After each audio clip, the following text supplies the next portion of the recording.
香港心理衛生會嘅同事，大家好，我係香港中文大學社會工作學系黃敬穗 Phyllis， 歡迎大家嚟到 PBS 影片系列3。呢一集我會同大家介紹訂定 PBS 介入計劃嘅方法。首先，訂立有效嘅介入目標。設計目標，我哋需要 SMART。去改善目標行為，我哋首先需要 specific 明確具體，要減低含糊性、籠統性。我哋要目標清晰，要明確知道我哋希望減低目標行為嘅強度、嚴重性，定係希望延長目標行為再次出現嘅間距，定係我哋想縮短個持續時間。例如而家佢每次情緒不穩，可能要15至20分鐘先至平復，我哋希望縮短到去10分鐘就可以平復，定係我哋希望介入咗之後，佢可以減少出現嘅次數，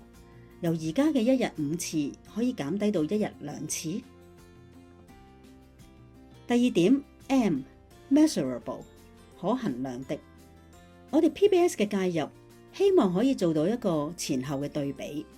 介入完，我哋可以科學化咁樣去理解到個行為係咪改善咗。所以我哋喺訂立目標嗰陣時，需要考慮邊一位去收集行為數據，邊一位收集可以係職員，亦都可以係家人。另外就係點樣去收集行為數據，收集邊一啲嘅數據先至係有效有用，幫助我哋去衡量嘅呢？第三 Achievable 能達成的，我哋嘅目標期望係需要適中合理嘅，我哋唔可以訂立得太高，達唔到係不切實際，所以 realistic R 都係重要。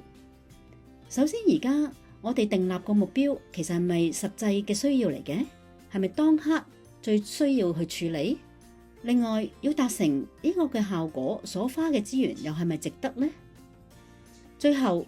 timed 有限期的，我哋期望多久可以完成呢一個嘅成效呢？太短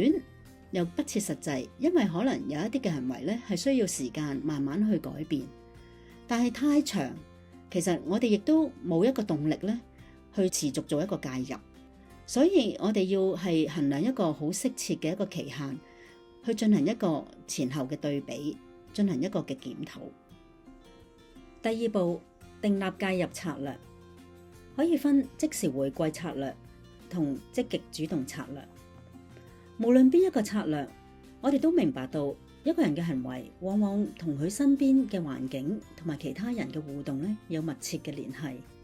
所以當我哋去訂立介入策略嗰陣時，其實都要從行為、環境、人物3個方面咧着手構思。即時回饋策略，當行為發生當刻，有好多嘢我哋係可以提供協助嘅。環境方面，首先可以善用空間，例如我哋即時遮擋服務使用者嘅視線，令佢望唔到觸發點，從而控制情緒。亦可以管理雙方位置，讓大家都處於一個較為安全嘅情況。亦可以轉換環境，調動流程，去安撫對方嘅情緒。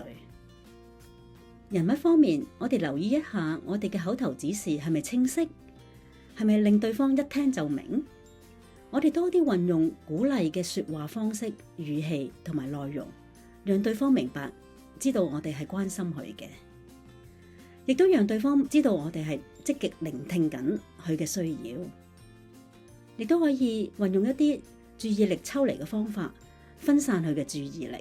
亦都可以考慮調動一啲對佢關係良好同埋佢哋大家感情好嘅同事咧嚟到去幫忙處理，令到佢更安心。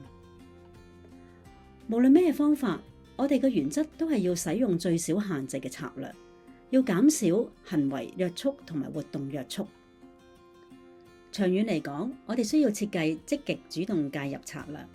繼續從行為、環境、人物3方面着手去設計介入。首先，我哋可以協助服務使用者建立替代行為。舉例，一位服務使用者一當佢口渴，喺活動室咧可能即時彈起，推開張凳，直衝去茶水間去飲水。但係過程當中咧，可能佢會推到其他人啦，造成危險。所以我哋要考慮咧，點樣幫佢重新建立一個嘅表達方式。例如，佢可以用圖卡去向職員表示佢頸渴需要飲水。如果佢有語言能力，我哋可以教佢用一句簡單嘅說話向職員表示佢口渴需要飲水。我哋亦都要讓其他前線同事咧明白到佢新嘅表達方式。當佢一舉圖卡或者講句說話之時，同事就可以配合啦。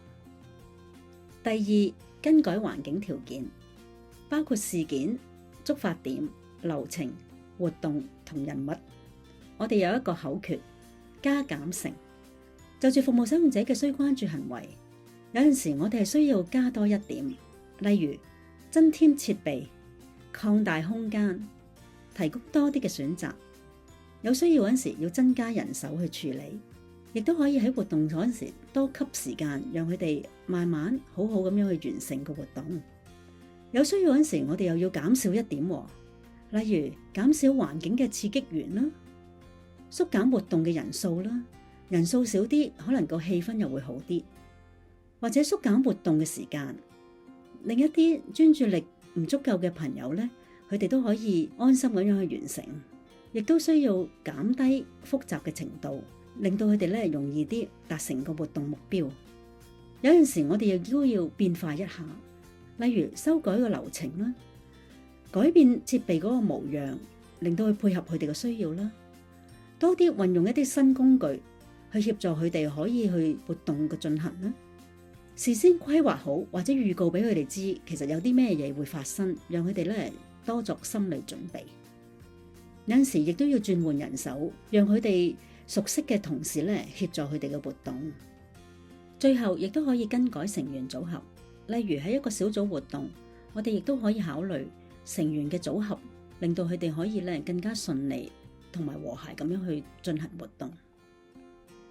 第三，改善雙方溝通方式。溝通係雙向嘅，喺服務使用者一方，當我哋設計介入時，我哋要考慮點樣可以協助對方咧，去向同事示意佢哋有話要說，讓職員明白到佢哋有需要。我哋可以按個人嘅情況提供適合佢哋嘅溝通工具。有一啲服務使用者最適合用圖卡去表示嘅，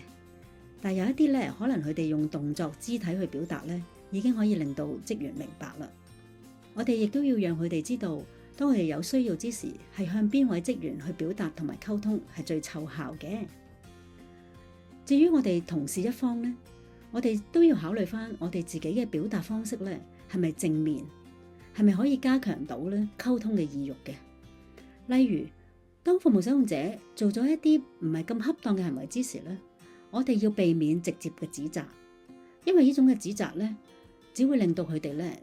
可能即刻嘅情緒不穩啦，又或者咧拒絕溝通落去啦。鼓勵大家咧係用一啲正面直接嘅表達方法。如果佢哋做出一啲不恰當嘅行為，我哋可以講出理由，話俾佢哋聽點解唔適合啊，或者會對其他人咧造成影響。因為只要有呢啲嘅理由咧，佢哋先明白自己呢一啲嘅行為咧係不受歡迎，係或者咧係一啲唔達到目的嘅情況。咁佢哋先會有動機咧去改善嘅，同埋呢啲嘅表達咧，我哋需要簡單清晰。另外，我哋亦都要注重我哋說話嗰陣時嘅語速、語氣、表情同埋肢體嘅形態去配合，讓佢哋明白咧，其實我哋係關心佢哋，亦都會相信佢哋咧係可以改善到嘅。機構將以上提過嘅即時回饋策略同埋積極主動策略結合，而成為一個 START 嘅應用表格，方便同工咧可以訂定 PBS 計劃。細節情況咧，大家可以參閱咧正向行為支持、智障成人服務發展與實踐經驗分享呢一本書嘅。PBS 新手導向影片3個系列已經完成，希望為大家提供一個初步嘅概念，讓大家日後面對需關注行為可以有一個更清晰嘅方向同埋信心去處理。鼓勵同事繼續鑽研機構提供嘅書籍，讓你哋可以更加明白當中嘅細節同埋技巧。喺工作上邊，不妨大膽多啲去應用嘗試，累積經驗。過程當中有一啲跌跌碰碰或者挫敗係唔緊要嘅，因為我哋只會係從一啲嘅錯誤中咧繼續去學習，明白到更加掌握到咧我哋嘅服務使用者嘅多元化啦，同埋每個行為背後反映到佢哋唔同嘅需要。我哋累積多啲嘅經驗咧，亦能夠咧熟能生巧。大家一齊努力啊！